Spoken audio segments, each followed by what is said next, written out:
మిమ్మల్ని టార్గెట్ చేశారు అనుకోవచ్చా? అంటే మీ హెల్త్ పరంగా కావచ్చు, మీరు కొన్ని నెలల క్రితం డౌన్ అయిపోయారు, మీ హెల్త్ బాగాలేదని చెప్పుకున్న పరిస్థితులు ఉన్నాయి. అండ్ నేను కూడా విన్నాను మీకు ఎవరో కొంచెం చిల్లంగా పెట్టారనో, లేకపోతే కొంచెం మిమ్మల్ని ఇబ్బంది చేద్దామని చెప్పి ట్రై చేశారని. నిజమేనా ఇది?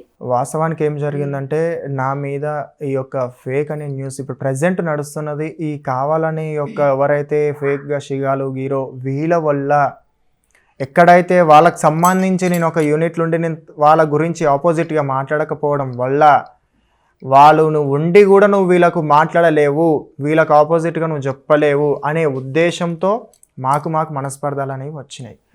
సో ఆ విషయం డిస్కషన్లో మేము ఏమైందంటే మాకు ఒక చిన్న ఇష్యూ టైప్ అయ్యి దానికి అక్కడ మాట్లాడుకోకుండా సంభాషణ చేసుకోకుండా అది కొంచెం ఇష్యూ అయ్యి తన వల్ల మొత్తం అందరికీ కొంచెం బ్లేమ్ అయింది. సో అక్కడ బ్లేమ్ అవ్వడం వల్ల నా గురించి కొంచెం ఫేక్గా క్రియేట్ చేయడం, చెప్పడం, ఈయన ఇలా దిగి మాట్లాడేందుకు మేము ఇట్లా చేస్తాం అట్లా చేస్తాం అని చెప్పేసి నా నెగిటివ్ అనేది చూపిస్తున్నారు.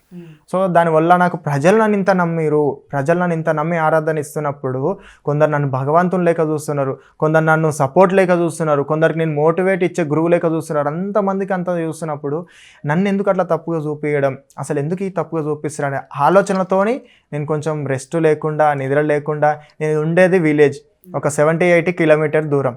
సో అక్కడి నుంచి ఇక్కడ రావడము, ఇంకోటి హైదరాబాద్లో తిరగడం, నాకు కూడా హైదరాబాద్లో అంటే తిరగాలంటే నాకు కూడా కుదరదు.